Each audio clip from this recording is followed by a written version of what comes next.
नमस्कार दोस्तों, अरविंदम क्लासेज में आप सभी का स्वागत है। दोस्तों आज के वीडियो में हम पढ़ने वाले हैं अध्याय 1 का रिवीजन, रासायनिक अभिक्रियाएं एवं समीकरण। जो आपका पहला अध्याय है इसका हम रिवीजन करने वाले हैं। दोस्तों समय बहुत कम है, उम्मीद है आपका जो सिलेबस है वो पूरा हो चुका होगा।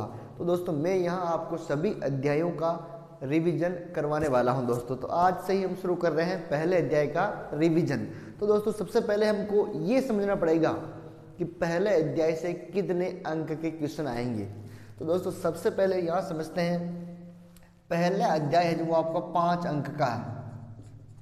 ये चीज़ आपको पता होनी चाहिए, तभी आप अपने अच्छे मार्क्स ला सकते हैं। दोस्तों पहला जो अध्याय 5 अंक का है उसमें से वस्तुनिष्ठ प्रश्न, वस्तुनिष्ठ जो प्रश्न है वो 1 आएगा और वो 1 अंक का आएगा। दोस्तों दूसरा है अति लघुत्रात्मक, अति लघुत्रात्मक।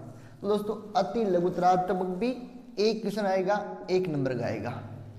तीसरा है दीर्घ उत्तर, दीर्घ उत्तर अर्थात थोड़ा बड़ा क्वेश्चन आएगा, वो 3 अंक का आएगा और 1 क्वेश्चन आएगा।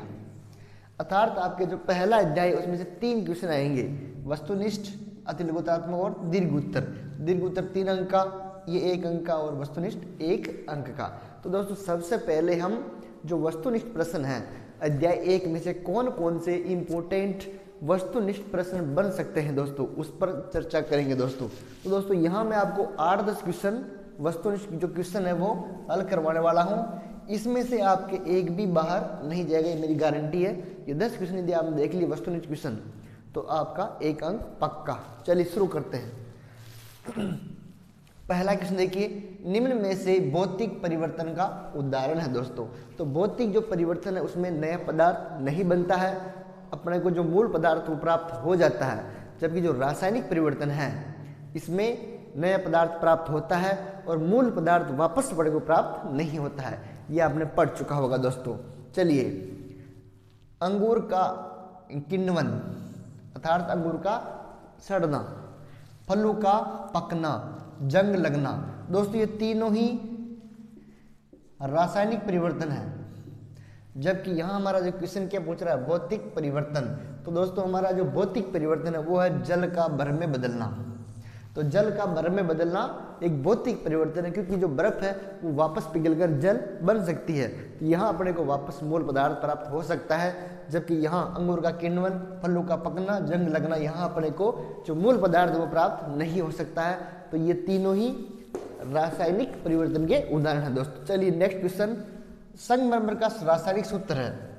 संगमरमर इसको हम बोलते हैं कैल्शियम कार्बोनेट या चूना पत्थर। तो इसका सूत्र है वो है CaCO3, कैल्शियम कार्बोनेट। ये क्वेश्चन बहुत इंपॉर्टेंट है दोस्तों, कैल्शियम कार्बोनेट CaCO3 संगमरमर का रासायनिक सूत्र है। दोस्तों चलिए नेक्स्ट क्वेश्चन, श्वसन एक प्रकार की अभिक्रिया है। जो हमारी श्वसन क्रिया है उसमें भी एक अभिक्रिया होती है, और वो कौन सी अभिक्रिया होती है? देखिए दोस्तों, श्वसन एक ऊष्माक्षेपी अभिक्रिया है। श्वसन एक ऊष्माक्षेपी अभिक्रिया क्यों है?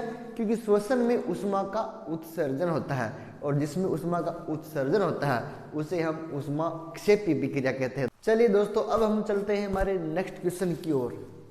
नंबर 4, निम्न में से किस रसायन का उपयोग फोटोग्राफी में होता है? दोस्तों ये क्वेश्चन पहले आ चुका है, इंपॉर्टेंट है। दोस्तों जो फोटोग्राफी में उपयोग होता है वो होता है सिल्वर ब्रोमाइड का, AgBr। सिल्वर ब्रोमाइड का उपयोग ब्लैक एंड वाइट फोटोग्राफी में होता है। दोस्तों चलिए नेक्स्ट क्वेश्चन, चिप्स की थैली में ऑक्सीजन को हटाकर कौन सी गैस भरी जाती है? जो हमारे चिप्स की थैली आती है उनमें जो ऑक्सीजन गैस होती है उसको हटाकर कौन सी गैस भरते हैं? तो ऑक्सीजन को क्यों उठाते हैं? यदि ऑक्सीजन उपस्थित होगी तो उस पदार्थ का उपचयन हो जाएगा। क्या हो जाएगा? उपचयन। और उपचयन होने से उसकी स्वाद और गंध में परिवर्तन हो जाएगा, जिसे हम विकृत गंधिता कहते हैं। दोस्तों तो अगर हम ऑक्सीजन को हटा दें तो इससे हम बच सकते हैं, हमारी जो सामग्री है थैली के अंदर वो खराब नहीं होगी। तो इसलिए जो चिप्स की थैली है उसमें से ऑक्सीजन को हटाकर नाइट्रोजन गैस भरी जाती है। कौन सी गैस भरते हैं? Nitrogen gas. चलिए, जल का विद्युत अपघटन करने पर कौन सी गैस प्राप्त होती है? जल H2O का यदि विद्युत अपघटन करते हैं तो हमको हाइड्रोजन और वो ऑक्सीजन दोनों ही गैसें मिलती है दोस्तों। जिंक Zn, जिंक की तनु H2SO4 सल्फ्यूरिक अम्ल से क्रिया कराने पर कौन सी गैस निकलती है? तो ये रहा हमारा जिंक प्लस H2SO4। इसकी भी अभिक्रिया करवाएंगे तो जिंक सल्फेट बन जाएगा ZnSO4 प्लस H2। कौन सी गैस बाहर निकलती है? हाइड्रोजन गैस H2 गैस बाहर निकलती है। तो ये हमारा आंसर हो जाएगा दोस्तों। किसी रासायनिक अभिक्रिया में होता है, तो जब भी कोई रासायनिक अभिक्रिया होती है तो क्या परिवर्तन उसके अंदर होते हैं दोस्तों? पहला है अवस्था में परिवर्तन, रंग में परिवर्तन, गैस का उत्सर्जन। तो दोस्तों ये तीनों ही परिवर्तन होते हैं जब भी कोई रासायनिक अभिक्रिया होती है। तो यहाँ सभी आंसर सही है दोस्तों। नेक्स्ट क्वेश्चन, निम्न में से कौन सा पदार्थ सूर्य के प्रकाश की उपस्थिति में विघटित होता है? प्रकाशीय अपघटन अभिक्रिया जो आपने पढ़ी है उसी से ये क्वेश्चन है दोस्तों। सूर्य के प्रकाश की उपस्थिति में विघटित वियोजन किस पदार्थ का होता है दोस्तों? तो दोस्तों यहाँ है हमारा सिल्वर क्लोराइड। सिल्वर क्लोराइड का प्रकाश की उपस्थिति में विघटन हो जाता है 2AgCl। यहाँ अल्ट्रावायलेट सूर्य का प्रकाश है तो ये विघटित होगा 2Ag प्लस Cl2 में। तो इस प्रकार इसका विघटन होता है दोस्तों। अब दोस्तों हमने 9 क्वेश्चन वस्तुनिष्ठ प्रश्न देखे। इन 9 क्वेश्चनों में से ही एक क्वेश्चन आपके आने वाला है दोस्तों, एक भी क्वेश्चन बाहर नहीं जाएगा। अब हम बात करते हैं अति लघुत्रात्मक क्वेश्चन की। तो दोस्तों आपके एक अति लघुत्रात्मक क्वेश्चन इस अध्याय से आएगा और 1 अंक का आएगा दोस्तों। देखिए पहला क्वेश्चन, द्रव्यमान संरक्षण का नियम किसे कहते हैं? कक्षा 9 में भी आपने पढ़ा हुआ है कि जब भी कोई रासायनिक अभिक्रिया होगी तो अभिक्रिया होने से पहले और अभिक्रिया होने के बाद जो द्रव्यमान है वो बराबर रहता है, संरक्षित रहता है, उसमें कोई परिवर्तन नहीं होता है। देखिए यह एक उदाहरण द्वारा 2Mg प्लस O2, 2MgO, ये अभिक्रिया से पहले वाले उत्पाद है, सॉरी अभिकारक है, और ये उत्पाद है। देखिए इनके 2 इंटू मैग्नीशियम का द्रव्यमान होता है 24, कितना होता है 24, तो 2 इंटू 24 प्लस ऑक्सीजन 2 इंटू इसका होता है 16। यहाँ देखिए वापस 2 इंटू मैग्नीशियम कितना होता है 24 प्लस 2 इंटू ऑक्सीजन कितना होता है 16। अर्थात हम देख सकते हैं यहाँ भी 2 इंटू 24 2 इंटू 16 अर्थात 48 प्लस 32 80। अभिक्रिया होने से पहले भी इसका द्रव्यमान 80 है और अभिक्रिया होने के बाद भी इसका द्रव्यमान कितना है 80। अर्थात जब भी कोई रासायनिक अभिक्रिया होती है तो उसमें द्रव्यमान संरक्षित रहता है। अर्थात हम कह सकते हैं कि किसी भी रासायनिक अभिक्रिया में द्रव्यमान को न तो उत्पन्न किया जा सकता है और न ही इसको नष्ट किया जा सकता है। इसे ही हम द्रव्यमान संरक्षण का नियम कहते हैं दोस्तों। ये आपका आंसर हुआ। नंबर 2, ये क्वेश्चन दोस्तों आ सकता है, ऐसी संभावना है कि ऐसा क्वेश्चन आने की संभावना है। क्यों दोस्तों? क्योंकि पिछले एग्जाम में ऐसा क्वेश्चन आ चुका है। आपको कोई भी एक अधूरी समीकरण आपको दे देंगे और आपसे कहेंगे इसको पूरा करो, इसको संतुलित करो, समीकरण संतुलित करना। तो इस समीकरण ये जो समीकरण है Fe plus H2O Fe3O4 plus H2, ये असंतुलित है अभी और अपने को इसको संतुलित करना है। तो सबसे पहले कुछ बातें आपको ध्यान में रखनी है कि कोई भी जो तत्व है इधर भी उतने ही उसके परमाणु होने चाहिए और इधर भी उतने ही परमाणु होने चाहिए। और ऑक्सीजन और हाइड्रोजन को सबसे अंत में लेंगे। देखिए यहाँ देखिए Fe यहाँ 3 है, Fe3 3 है ना। यहाँ 3 करने के लिए हम यहाँ 3 नहीं लिखेंगे, ये गलत है। जो भी आपको परिवर्तन करना है इस सूत्र में कोई परिवर्तन नहीं होगा, केवल आप इनके आगे संख्या में परिवर्तन कर सकते हैं। तो Fe3 है, तो यहाँ हम 3 करने के लिए यहाँ हम लिखेंगे 3Fe। ठीक है, यहाँ भी Fe3 हो गया और यहाँ भी Fe3 हो गया दोस्तों। अब बात करते हैं ऑक्सीजन की। यहाँ ऑक्सीजन देखिए 4 है, कितना है 4, और यहाँ देखिए ऑक्सीजन केवल 1 है, कितना है 1। तो यहाँ 4 करने के लिए हम यहाँ 4 नहीं करेंगे दोस्तों, ऐसी गलती मत करना कभी भी। भाई ऑक्सीजन यहाँ 4 है तो मैं यहाँ 4 कर दूँ, इस सूत्र में आपको कोई परिवर्तन नहीं करना है, केवल आप यहाँ परिवर्तन कर सकते हैं आगे वाली संख्या में। तो यहाँ ऑक्सीजन 4 है, यहाँ 1 है, तो यहाँ 4 करने के लिए हम क्या करेंगे, आगे 4 लिख देंगे। क्यों? क्योंकि ये 4 ऑक्सीजन से गुणा हो रहा है, तो यहाँ भी 4 ऑक्सीजन है और यहाँ भी 4 ऑक्सीजन। अब क्या बचा, हाइड्रोजन। गिनिए हाइड्रोजन, यहाँ देखिए हाइड्रोजन कितने हो गए, 4 × 2 8 हो गए हाइड्रोजन, कितने हो गए 8, और यहाँ कितने हैं 2, तो यहाँ 8 करने के लिए अपन क्या करेंगे, यहाँ 4 लिख देंगे ना, हो जाएगी संतुलित। Fe3O4 + 4H2, यहाँ 8 करने के लिए अपन ने यहाँ 4 लिखा, तो 4 दूनी 8 हो गए यहाँ पे। अब इसको जांचने का एक ही तरीका है, देखिए Fe3 यहाँ Fe3 है, यहाँ भी Fe3 है, यहाँ ऑक्सीजन 4 है तो यहाँ भी ऑक्सीजन 4 से गुणा हो रहा है, यहाँ हाइड्रोजन 8 है तो यहाँ पर भी हाइड्रोजन 8 है दोस्तों। चलिए इसी प्रकार इस समीकरण को भी आपको संतुलित करना है दोस्तों। देखिए कार्बन यहाँ 6 C6, कार्बन कितने हैं 6, यहाँ पर भी कार्बन कितने हैं 6 है, 6C, ठीक है। अब बात करते हैं हाइड्रोजन की। यहाँ देखिए हाइड्रोजन कितने हैं 12 है, कितने हैं 12 हाइड्रोजन है, सॉरी 12 और 2 14 हाइड्रोजन है, 12 तो ये रहे और 2 ये रहे, 14 हाइड्रोजन है। इधर कितने हैं 14, इधर कितने हैं 12 × 2, 12 दूनी 24 हाइड्रोजन है, कितने हैं 24। तो यहाँ अगर अपने को भी यहाँ भी चॉइस करने पड़ेंगे ना, यहाँ 12 × 2 24 हाइड्रोजन है और यहाँ हमारे पास 12 और 2 कितने हैं 14 हाइड्रोजन है। तो अपने को अभी 10 हाइड्रोजन और चाहिए, कितने चाहिए 10। तो अपन क्या करेंगे, यहाँ अगर ये लिख दे 6, कितने लिख दे 6, तो 6 × 2 कितने हो जाएंगे 12, और ये रहे 12 हो जाएंगे 24, ठीक है। तो 6CO2 + 12H2O, कार्बन 6 है प्लस O2 + 6H2। देखिए कार्बन कितने हैं 6, यहाँ भी कितने हैं कार्बन 6 है, 6 कार्बन। हाइड्रोजन 12 और 6 × 2 12, 24 हो गए, यहाँ पर भी 12 × 2 कितने हो गए 24। अब देखिए ऑक्सीजन, ऑक्सीजन 6 तो ये रहे O6, 2 ये रहे 8 O6 और O2, 8 हो गए, और 6 ऑक्सीजन ये रहे, क्योंकि ये 6 से गुणा हो रहा ऑक्सीजन, तो 6 ये रहे, कितने हो गए 14 हो गए, ऑक्सीजन कितने हो गए 14। यहाँ कितने हैं, यहाँ देखिए 12 तो ये है, क्योंकि 12 और से गुणा हो रहा, तो 12 तो ये रहे, और 6 × 2 12 ये रहे, ये 6 इस गुणा हो रहा है ऑक्सीजन से, तो 6 × 2 12, और ये 12 ऑक्सीजन कितने हो गए 24। तो अर्थात यहाँ इधर कितने ऑक्सीजन है 24 है, तो इधर भी अपने कितने करने पड़ेंगे 24 करने पड़ेंगे। तो यहाँ 6 है, यहाँ पर कुछ चेंज नहीं कर सकते, यहाँ पर भी कुछ चेंज नहीं कर सकते, ऐसा करेंगे अपन यहाँ 6 लिख देते हैं 6।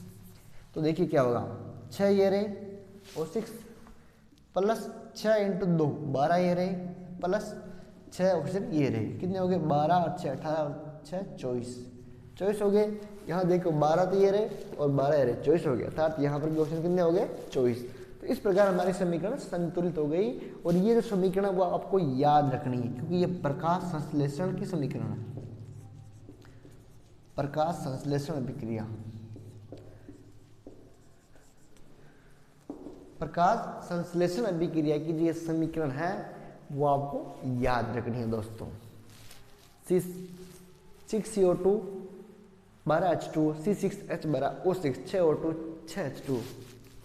चलिए दोस्तों, संयोजन अभिक्रिया सभी को याद होगी तो, कि जब किसी भी रासायनिक अभिक्रिया में 2 या 2 से अधिक अभिकारक के मिलकर एक नया उत्पाद बनाते हैं, इसे हम संयोजन अभिक्रिया कहते हैं। जैसे एक अभिकारक A। चलिए दोस्तों, अब देखिए नेक्स्ट क्वेश्चन क्या है, अपचयन अभिक्रिया किसे कहते हैं दोस्तों। तो उपचयन का बिल्कुल विलोम है, उल्टा है अपचयन अभिक्रिया।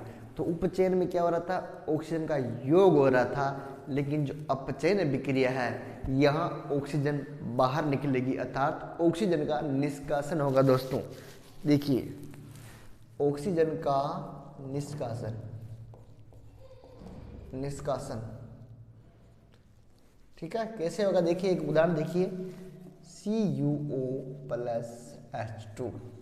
यहाँ देखिए कॉपर ऑक्साइड, अर्थात कॉपर के साथ में ऑक्सीजन लगी हुई है, ठीक, लेकिन जो अभिक्रिया संपन्न होती है तो क्या होता है, कॉपर अकेला रह जाता है और ऑक्सीजन कॉपर को छोड़कर चली जाती है।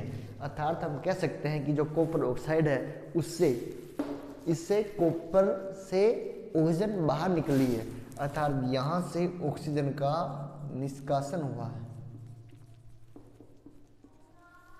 ऑक्सीजन का निष्कासन हुआ है। तो ऐसी रासायनिक अभिक्रिया जिसमें ऑक्सीजन का निष्कासन हो उसे हम अपचयन अभिक्रिया कहते हैं दोस्तों। ये उदाहरण आपका इसमें सेट हो जाएगा दोस्तों। अब देखिए संसारण से कहते हैं संसारण, जब भी कोई धातु को हम या जब भी कोई पदार्थ को हम लंबे समय तक वायु के संपर्क में, आर्द्रता के संपर्क में, नमी के संपर्क में या अगर अम्ल के संपर्क में रखते हैं तो वह धातु संसारित हो जाती है, उसका कुछ नुकसान हो जाता है, उसमें कुछ हानि हो जाती है, उसी को हम कहते हैं संसारण। जैसे लोहे को आप लंबे समय तक खुले में बाहर छोड़ दो, उसके हवा के संपर्क में आएगा, नमी के संपर्क में आएगा, बारिश आएगी तो उस पर गिरेगी, तो कुछ सालों बाद लोहे में जंग लग जाती है, अर्थात हम कह सकते हैं कि लोहा संसारित हो जाता है। तो इस प्रक्रिया को हम कहते हैं संसारण। लंबे समय तक किसी भी धातु को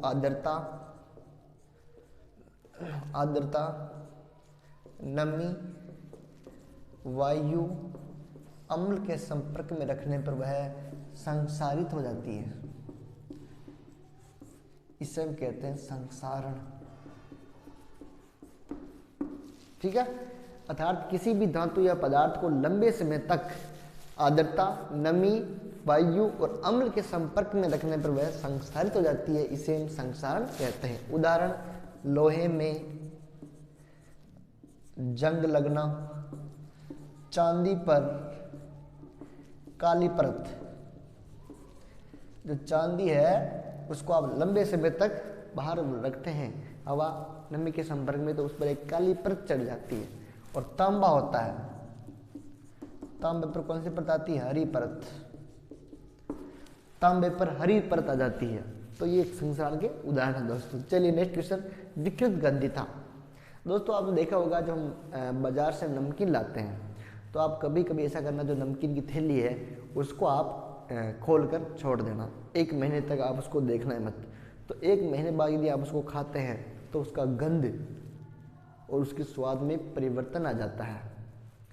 क्योंकि ऐसा क्यों हुआ, क्योंकि उसका उपचयन हो गया। क्या हो गया, उपचयन। कैसे हुआ, ऑक्सीजन से संपर्क में आने के कारण, तो उसका स्वाद और गंध बदल जाता है, इसे हम कहते हैं विकृत गंधिता। और इसको हम हमारी जो भाषा उसमें कहते हैं कि इस नमकीन ने तेल छोड़ दिया।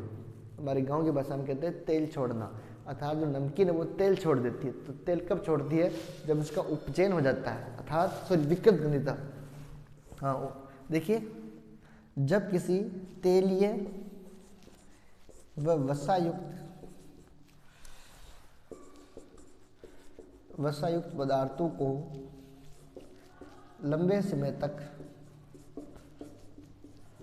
छोड़ दिया जाता है तो उनका उपचयन हो जाता है, जिससे उनके स्वाद व गंध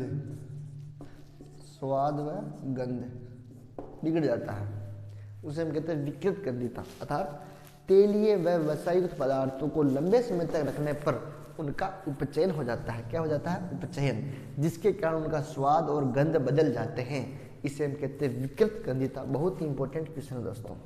चलिए, अवक्षेपण अभिक्रिया किसे कहते हैं, अवक्षेपण अभिक्रिया ऐसी रासायनिक अभिक्रिया जिसमें अवक्षेप बनता है। क्या बनता है, अवक्षेप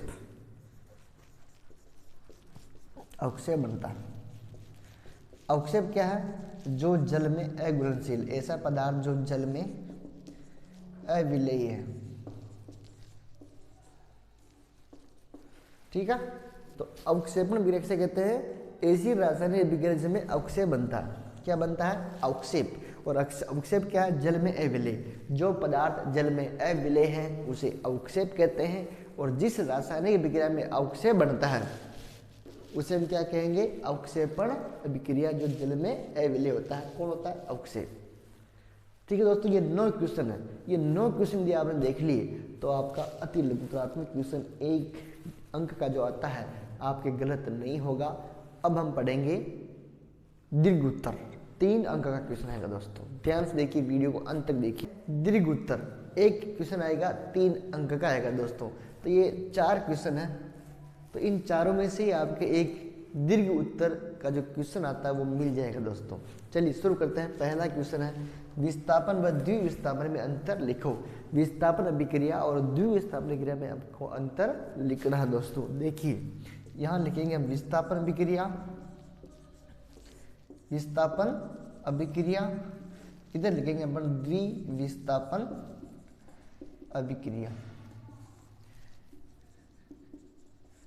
यहाँ विस्थापन 1 बार होगा और यहाँ विस्थापन 2 बार होगा। देखिए दोस्तों, जैसे ये हमारे पास कोई अभिकारक है A प्लस BC, ये कोई दूसरा अभिकारक है। इसी प्रकार यहाँ कोई अभिकारक है AB प्लस CD, ठीक है।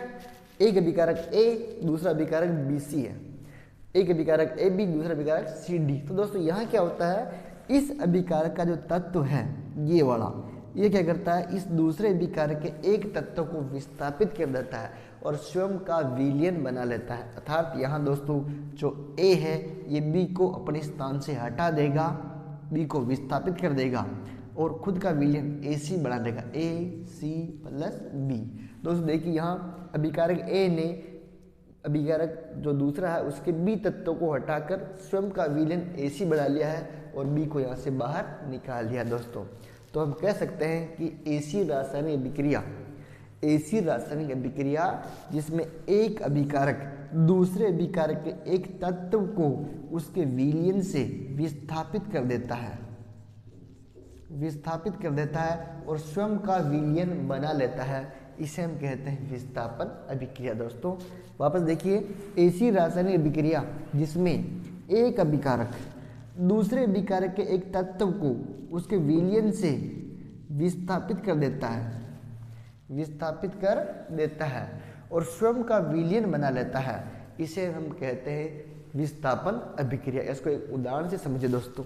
यहाँ देखिए जिंक प्लस CuSO4, यहाँ जिंक है और यहाँ है कॉपर सल्फेट। तो दोस्तों क्या होगा, जो जिंक है वो अधिक अभिक्रियाशील है, तो जिंक है जो ये कॉपर को कॉपर सल्फेट का जो विलयन इससे विस्थापित कर देता है और स्वयं का विलयन ZnSO4 बना लेता है, प्लस कॉपर को ये बाहर निकाल देता है, कॉपर को विस्थापित कर देता है। इसका उदाहरण देखिए, Zn प्लस CuSO4, तो जिंक अधिक अभिक्रियाशील होने के कारण कॉपर को विस्थापित कर देगा, इसको बाहर निकाल देगा और स्वयं का विलयन जिंक सल्फेट बना लेगा। दोस्तों ये है विस्थापन अभिक्रिया।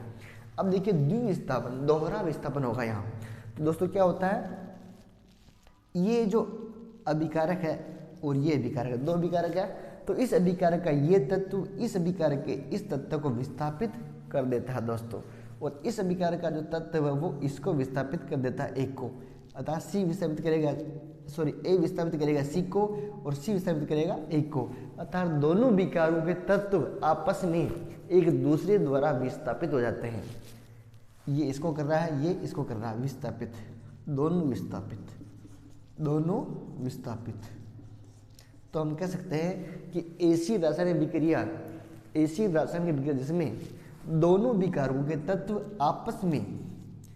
आपस में एक दूसरे द्वारा विस्थापित हो जाते हैं, इसे हम द्विविस्थापन अभिक्रिया कहते हैं। अर्थात दोनों विकारकों में आयनों का आदान प्रदान होता है दोस्तों। तो दोस्तों यहाँ बढ़ जाएगा हमारा AD plus BC, AD plus BC। इसको देखिए उदाहरण से Na2SO4 sodium sulphate plus barium chloride BaCl2, ठीक है दोस्तों। यहाँ दोस्तों क्या होगा, जो Na2 है, सोडियम है, ये बेरियम को विस्थापित करेगा और बेरियम सोडियम को विस्थापित करेगा, दोनों विकारकों के तत्व आपस में एक दूसरे को विस्थापित करते हैं। यहाँ हमारा जो विलयन बनेगा वो बनेगा 2NaCl, Cl2 Na2, तो क्या बन जाएगा 2NaCl plus BaSO4 barium sulphate. तो दोस्तों इसे हम कहेंगे द्विविस्थापन अभिक्रिया। दोस्तों ये दोनों बहुत ही इंपॉर्टेंट है और दोनों का क्वेश्चन आने की पूरी संभावना दोस्तों ये जो मैंने आपको 4 क्वेश्चन बताए, इन चारों ही क्वेश्चन में से एक क्वेश्चन आपका दीर्घ उत्तर में आपको जरूर मिलेगा दोस्तों। चलिए दूसरा क्वेश्चन देखिए, रेडॉक्स अभिक्रिया किसे कहते हैं। रेडॉक्स अभी हमने पढ़ा उपचयन अपचयन, दोनों अलग अलग हो रहा था, लेकिन जो रेडॉक्स अभिक्रिया जिसमें दोनों ही एक ही विक्रिया में होंगे, अर्थात ऐसी रासायनिक अभिक्रिया जिसमें एक अभिकारक तो उपचयित हो और एक अभिकारक अपचयित हो, अर्थात ऐसी रासायनिक अभिक्रिया जिसमें उपचयन और अपचयन दोनों ही साथ साथ होते हैं, इसे हम रेडॉक्स अभिक्रिया कहते हैं। बहुत इंपॉर्टेंट है दोस्तों। देखिए इसका उदाहरण देखिए, ZnO plus C, Zn plus CO। यहाँ देखिए दोस्तों, ZnO जिंक ऑक्साइड है, जिंक ऑक्साइड, जिंक ऑक्साइड में ऑक्सीजन भी है, लेकिन यहाँ देखिए जिंक में ऑक्सीजन नहीं है, अर्थात यहाँ ऑक्सीजन का निष्कासन हुआ है, ऑक्सीजन का निष्कासन, क्या हुआ, ऑक्सीजन का निष्कासन। और जहाँ ऑक्सीजन का निष्कासन होगा उसे हम क्या कहेंगे, अपचयन, क्या कहेंगे, अपचयन। अर्थात हम कह सकते हैं कि ZnO का Zn में अपचयन हुआ, क्या हुआ है, अपचयन। यहाँ देखिए कार्बन अब अकेला है, लेकिन यहाँ देखिए कार्बन के साथ में क्या जुड़ गया, ऑक्सीजन, अर्थात कार्बन के साथ ऑक्सीजन का योग हुआ है, और जहाँ योग होगा ऑक्सीजन का उसे हम कहेंगे अपचयन। तो हम कह सकते हैं कि कार्बन मोनोऑक्साइड में उपचयन हुआ, क्या हुआ है, उपचयन। तो यहाँ देखिए इसी विक्रिया में अपचयन भी हो रहा है, इसी विक्रिया में उपचयन भी हो रहा है। तो जब दोनों ही विक्रिया साथ साथ होती है तो ही हम उसे कहते हैं रेडॉक्स अभिक्रिया, अर्थात ऐसी रासायनिक अभिक्रिया में उपचयन और अपचयन दोनों साथ साथ, तो उसे हम कहते हैं रेडॉक्स अभिक्रिया। या फिर आपके ऐसा सवाल आ जाएगा ZnO plus C, Zn plus CO, ये एक एग्जाम्पल है। इसमें से आपको पूछ लेगा निम्न में से किस पदार्थ का उपचयन हो रहा है और किसका अपचयन हो रहा है, तो आप कहेंगे ZnO जिंक में से ऑक्सीजन बाहर निकल रही है, जिंक अकेला है यहाँ, तो कहेंगे ZnO का Zn में अपचयन हो रहा है, कार्बन अकेला है, कार्बन से ऑक्सीजन का योग हो रहा है, तो हम कहेंगे कार्बन मोनोऑक्साइड में अपचयन हो रहा है, कार्बन मोनोऑक्साइड में क्या हो रहा है, अपचयन। तो इस तरह आपको ये क्वेश्चन याद करना है दोस्तों। चलिए दोस्तों, ये था रेडॉक्स अभिक्रिया, और इसका ये भी ऐसा होता है कि रेडॉक्स अभिक्रिया किसे कहते हैं, उदाहरण से समझाओ, या इसका उदाहरण दे दिया फिर पूछ लिया कि उपचयन किसका उपचयन हो रहा है, किसका अपचयन हो रहा है, तो आपको ध्यान रखना जिसमें ऑक्सीजन का योग होगा उसमें उपचयन, जिसमें निष्कासन होगा उसमें अपचयन। चलिए उसमें अपघटन, उसमें अपघटन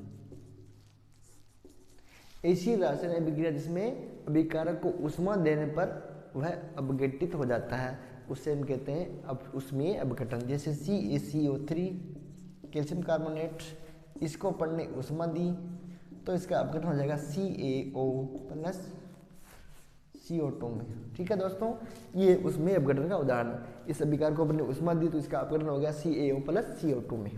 देखिए विद्युतीय अपघटन, अर्थात जिसमें हम किसी अभिकारक को ऊष्मा दें, विद्युत धारा प्रवाहित करेंगे। जब अपन किसी अभिकारक में विद्युत धारा प्रवाहित करेंगे तो हम उसे कहेंगे विद्युतीय अपघटन। जल 2H2O, इसमें अपन ने क्या किया, विद्युत धारा प्रवाहित करी, तो इसका अपघटन हो गया 2H2 प्लस O2 में। ये जो क्वेश्चन हमारे वस्तुनिष्ठ क्वेश्चन में भी आ चुका है और हमको दोनों गैसें प्राप्त होती हैं।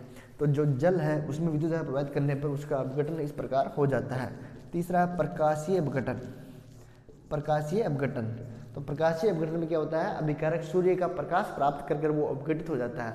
तो ऐसी रासायनिक अभिक्रिया जिसमें अभिकारक सूर्य का प्रकाश प्राप्त करके अपघटित हो जाता है उसे हम कहते हैं प्रकाशीय अपघटन।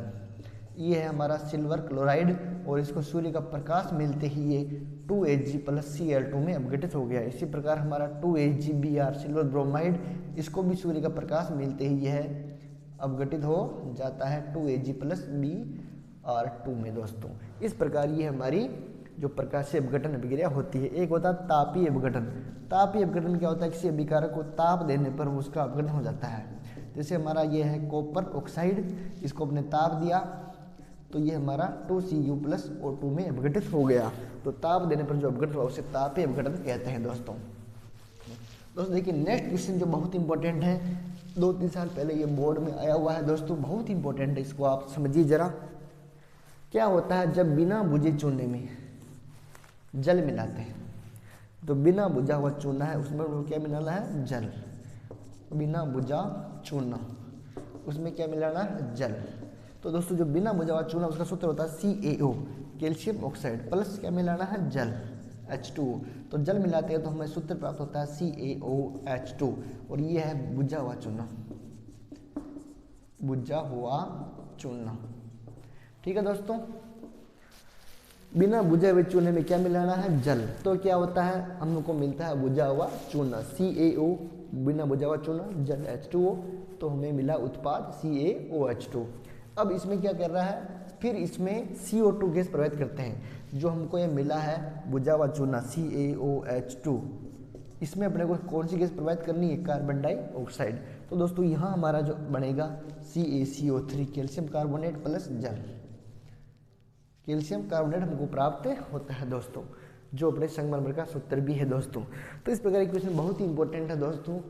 वीडियो को लाइक शेयर और सब्सक्राइब जरूर करें यदि आप मेरे चैनल पर नए हैं। और दोस्तों अपने इस वीडियो को अपने दोस्तों रिश्तेदारों के साथ शेयर करें। और रीट का जो अभ्यर्थी है उनका जो मेन एग्जाम है उसमें भी पूरा ही चैप्टर ऐड है, तो वो भी इसको देखें, उसको भी इसको शेयर करें दोस्तों। धन्यवाद, मिलते हैं नेक्स्ट वीडियो में नेक्स्ट टॉपिक के साथ दोस्तों।